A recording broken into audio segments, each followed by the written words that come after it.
So today it's all about the origin story. I realized since I started doing this channel that a lot of new people have joined, and a ton of people really don't know much about the background of myself or of my system, Target Focus Training. So today I just want to do a two-part series on the origin of all of this. And so the first part today is going to be about me, how I got into this, what my background is, and that'll take us right up to the point to where now I started to discover the system and implement the system. That'll be part two. But the reason I want to give this background is I think it's important that you understand, who I am and how I look at this information and how I came about to land in this industry. Basically, I think a lot of people kind of skip that. I think a lot of people have this idea that you just, you're born into it or something. Nothing could be further from the truth. So I think you'll find this interesting, and let's just go ahead and get right into it. Now, I did an interview with Byron Rodgers from Protector Nation, and the question he asked me was, he goes, hey, everybody always wants to know background. So for his audience, I gave this background. When I looked at it, I really liked it, and I said, okay, this is a really good way for people to get to know who I am and how I look at self-protection. So let's start. Go ahead and play it, and then I'll make my comments after. Know exactly who you are, what you've done. It's a lot. So I'm gonna let you go ahead and break it down for folks. Yeah. I'm gonna really try to give you the Reader's Digest version because it led to what I was doing. Basically, just I was a Navy kid. My dad was an officer in the Navy, moved all around. One of the last bases that we lived on was Coronado, California. My dad took over a ship across the bay there. And that's when I was introduced to this concept, these crazy guys called frogmen and, SEALs. And we're like, what? Who are these guys? I literally, when you looked out my backyard, there was this highway, the Silver Strand Highway, and right across the street in the fence, barbed wire fence, there was the Buds obstacle course. And I was introduced to it. I just turned 12 years old. Yeah. And that was what I saw, and back then it was really interesting because it was, early 80s. That part of the community was really not talked about. And I didn't even know it existed, even though I had lived in Norfolk, Virginia, the base there in Little Creek, because my dad was in the amphibious Navy, but I didn't even know about the SEAL teams then. Of course, I was littler back then, but at 12, I found out there was this whole other, organization within the Navy that I knew nothing about. And as a kid, you couldn't believe you got paid to do stuff like that. Right. So anyways, I made it my life's goal. That was it. I was doing that. My dad just said, hey, listen, all I care about is that I want you to go in as an officer. So I want you to get a scholarship. So I did. I got an ROTC scholarship, went to school, went up. I had 25 back then. And the reason I set that up is it was looked down upon, especially if you were a scholarship or an academy guy in the military. It was looked down upon for you to go and choose special warfare, the SEAL teams, because back then it was a big push. We were in the Cold War, and it was all about the nuclear Navy. It was all about being a submarine or a fighter pilot or operating surface warfare on nukes.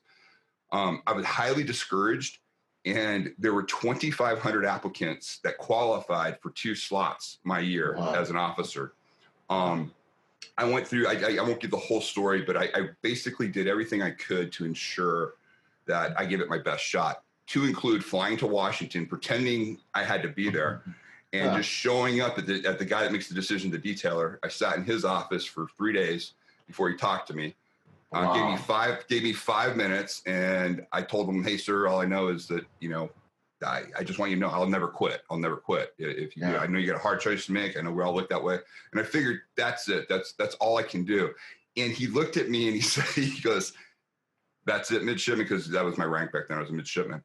And he goes, that's what you came here to tell me? And I go, yes, sir. He goes, well, geez, don't waste any more of my time. I'll see you later. Boom. And I'm like, oh, man, I thought I blew it, walking down the Navy Hall. And this huge bureaucratic building. And I'm walking down this lonely, nasty hall. And one of the young officers that was in there, he was actually waiting to go to training. He was a JG, and he ran down after me. And he goes, midshipman. And I pulled over. He goes, I just want you to know, you had it on the first day. He goes, we just wanted to see how long you'd stick around, Oh, and man, the games begin. So that was it, And I tell that Well, so I get in and I fly through training. You know, I mean, I was just, and it wasn't fair because since 12 years old, I knew everything about training. You were all just like studying. I had SEAL buddies that were there. They tell me where to hide food, what to do. I mean, I was cold water, you know, from day one. So inoculated. But I was pretty arrogant about it, you know, back then. And towards the end, we had already selected. I did every hard evolution. We had about 3 weeks left, and I had a dive, like a no big deal dive. And I was congested. I went down. I blew my ears. And here I was, and I was already going to the hot team. I was going back then. It was SEAL. If any of you guys have been watching Narcos, it was SEAL Team 4 that was doing South America back then, and that was the only action that was going on. And I got the slot to SEAL Team 4 as an officer, so I was totally excited. Yeah, all went up in flames when I went down. I was dumb. I did this congested dive, and the only reason I did it is typical young guy. Yeah. The reason I did that was because I didn't want to give up my weekend. I'd have to make a dive on the weekend. And, hey, we finally got weekends. There were girls. There was beer. You know, out there. Yeah, I would have fallen the same thing. I knew when the corpsmen, when they pulled me up, when I blew my ears, and I won't go into the whole detail, but basically I went into vertigo. I lost all sensation of direction. I was able to pull myself up. The only reason I knew I was okay was because it was a tow line. And as I'm pulling myself up, it felt like I was going 45 degrees down because you lose all sense of direction. So it was really weird. They said when my head hit the surface, I was slapping uncontrollably, blood coming out of my ears. I knew as soon as the corpsman who was in the boat with us looked in my ears, I knew I was done. I knew it was done. Now, the reason that's interesting, the reason that's key to what we're talking about right now is because that was my first introduction to true injury to the human body, to where no matter, I couldn't gut it out. I couldn't, I couldn't do anything. I was incapacitated. And to me, I thought it was the absolute destruction of my career, and I was done. It literally, it's the turning point to where, yes, I didn't get to be an operator. They kept me in as an intelligence officer. They trained me up for special warfare intelligence. I got to work an amazing career with the Admiral. But that's where my relationship with injury to the human body and how it's basically when you're facing, imminent grievous bodily harm, it truly is the Rosetta Stone to self-protection. The threshold to use injury is extremely high. I mean, you would never, this is not something you would just casually do. You know how men sometimes we communicate with violence, knocking each other around and that can have problems too. But when you're going for direct injury to the human body, there's nothing social about it. There's nothing acceptable about it. It's just necessary if you're facing that. And so that's kind of how I got into it. When I was in that group, they assigned me to a command I had no business being part of. I was a super junior guy with no experience. Yeah. And they put me in this command. It was a Naval Special Warfare Command, and the Admiral headed it up. It was brand new. We were literally in trailers, when it started, because they were building a facility in Coronado. But I was surrounded literally at that time by the legends of the SEAL teams. I mean, these guys were amazing. And the wall was coming down. The wall came down, the Berlin Wall came down. And I know for a lot of the listeners, especially the younger people, they probably don't understand the significance of that. But when it came down, everybody knew, hey, guess what? There's no more Cold War. There's no more huge Russian wave. We've got our potential enemies and our potential actions have completely changed now.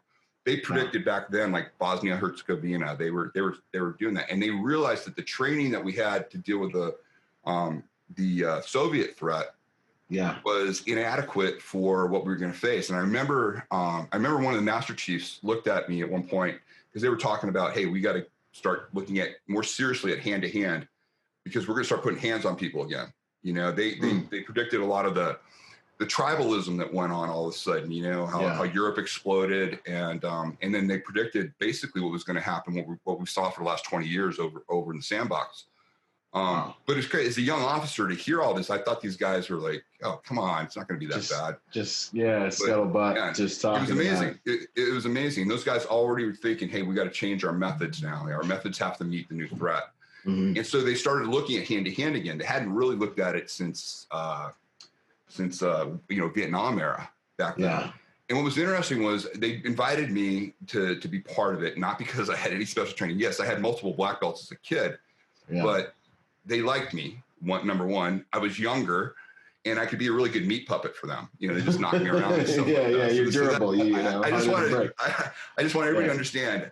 I was not brought in for any expertise that I had. You know, it was just because, you know, they appreciated the work I did and what I did, and they wanted part of it. Awesome. What was really interesting was we brought in all these guys from all over, and we got some big names, this is, now you got to remember also, this is pre-UFC. So the first UFC had not happened yet. Yeah. The Gracies were training. So some of the guys were training with the Gracies. But what's interesting is that a lot of amazing combat athletes came in and helped us out. But what didn't translate oftentimes was when you had to wear your kit, you know, and the protocols that we put down were at that time. So, hey, listen, we want to make these assumptions that the operator is going to be probably minimum 60 days in country, sleep schedules all over the place, probably mildly dehydrated. Right. Any athletic ability that they came in with is probably severely compromised at this point. Right. And the only thing you can count on is you can count on their body weight, and you can count on whatever kit they're carrying. And you know, you have to be able to operate within those parameters. And that was fascinating because very few traditional combat sports or martial arts could translate to that. Not because they're bad, they're just not designed to do that particular type of thing. Yeah, you're at your peak, you've been conditioned, And back then it was laughed at, believe it or not, hand to hand. And again, this is pre-UFC. They were like right. I had a lot of buddies. The one thing I did in my intelligence job was I liaisoned with everybody. And I got to meet, incredible people. I had a lot of buddies at DEA. And one of my DEA buddies in San Diego calls me up, and he goes, "Hey man, do you guys cuss?" Yeah, whatever you want. Okay, yeah. Okay. I just want to be respectful of it. But he goes, "Hey," he calls me up. He goes, "Hey man, you guys still doing that punchy kicky shit?" And and I go, "Yeah, asshole, we are." So we're still doing it. He goes, "Hey, well, listen." He goes, "We just got trained by this guy." He goes, "He's literally in Pacific Beach." You know, which is now when he says Pacific Beach, this guy ended up, we're bringing people in from all over. This guy literally lived 2 blocks away from my apartment, like his studio. This is I'm like, what? He goes, seriously, he goes, I said, he's a real asshole, but you get along with assholes. He goes, so you should, you should be great.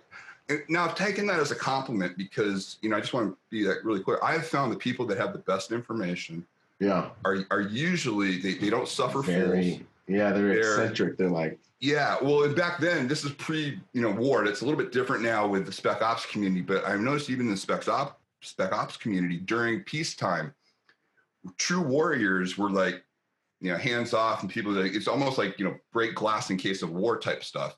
Those guys I always got along with, and I was able to extrapolate really good information with them, and that's kind of what he meant by that.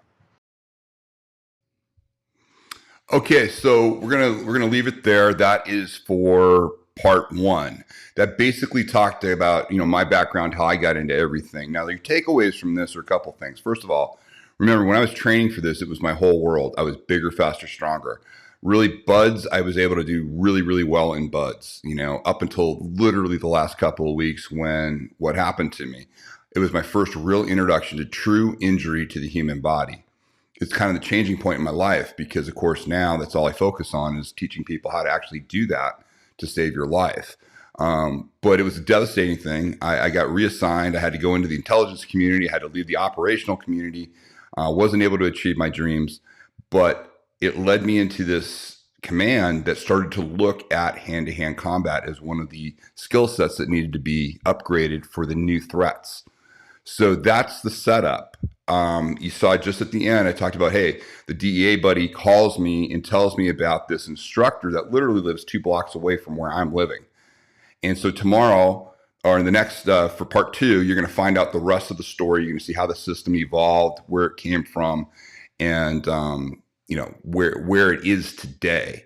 So I just want to be really clear with that. So I listen, it's great for me to talk about myself and very fascinating to me. But if it's not useful to you, there's no reason to tell stories, war stories. This, I think, is relevant.